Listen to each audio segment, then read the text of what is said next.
A Jewish preacher named Jesus lived in the 1st century in the region now known as Israel.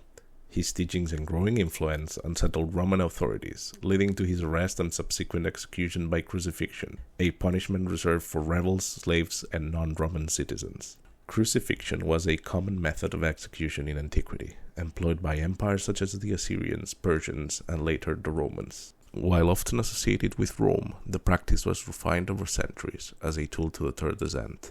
Victims were typically stripped, affixed to a wooden structure, and left to die slowly. The shape of the cross used remains debated. Historical evidence suggests variations such as a T-shaped or stake-like design. Most historians argue that the T-shaped cross, or crux commissa, is the most plausible form for Jesus' execution.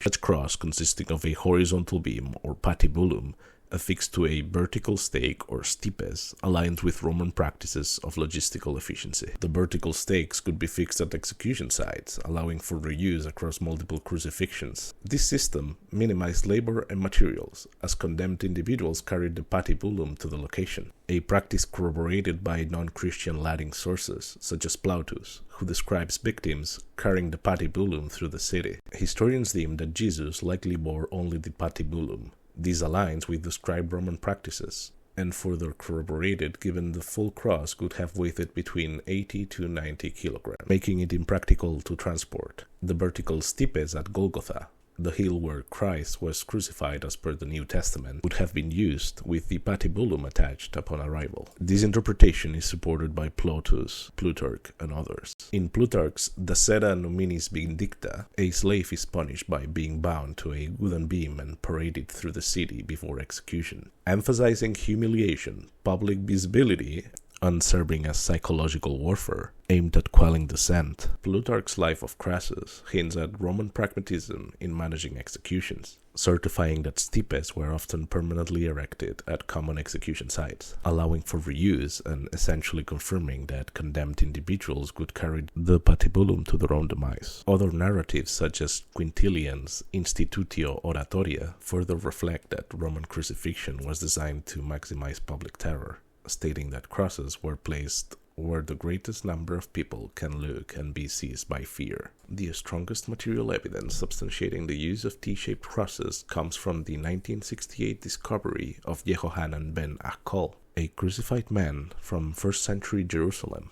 His ossuary revealed a heel bone pierced by an iron nail of around 11.5 centimeters. With wood fragments still attached. The positioning of the nail indicates his feet were secured to the sides of a vertical stipes, while his arms were likely tied or nailed to the patibulum. This aligns with the T-shaped model, as the vertical stake was already fixed, and the patibulum was added during execution.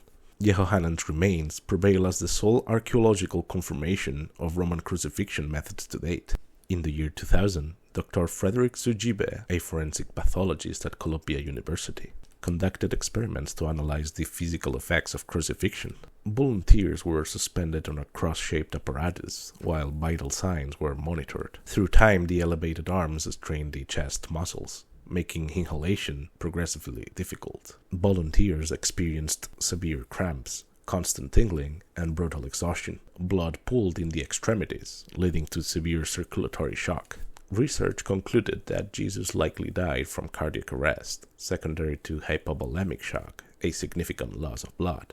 Contributing factors included the pre-crucifixion torture through the use of a multi-lash whip, possibly tipped with bone fragments, causing significant blood loss and tissue damage, wearing a crown of thorns that pierced his scalp, and compressed cranial nerves, and respiratory failure, as the body's position on the cross led to asphyxia, as weakened muscles could no longer sustain breathing. Regarding nail placement, while artistic depictions often show nails through the palms, anatomical studies suggest the wrist or base of the hand were more likely to support body weight. As previously indicated, the feet would be fixed side by side, not crossed, as often depicted in religious art.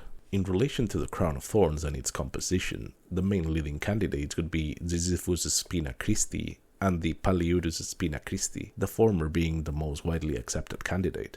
Although the Bible frames the crucifixion as a public event, some historians argue that it was expedited away from crowds to prevent inciting unrest during Passover.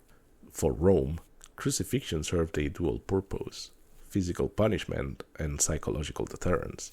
By subjecting victims to prolonged visible suffering, the state reinforced its authority. Jesus' execution followed this pattern, targeting a figure perceived as threatening Roman control. Modern forensic science and historical analysis provide a clear understanding of crucifixion's brutality. While theological interpretations of Jesus' death vary, academic research confirms its physical and political dimensions. Crucifixion was not merely a method of killing, but a calculated demonstration of power, designed to erase dissent through public suffering. Thanks for watching. Join us again in our next installment.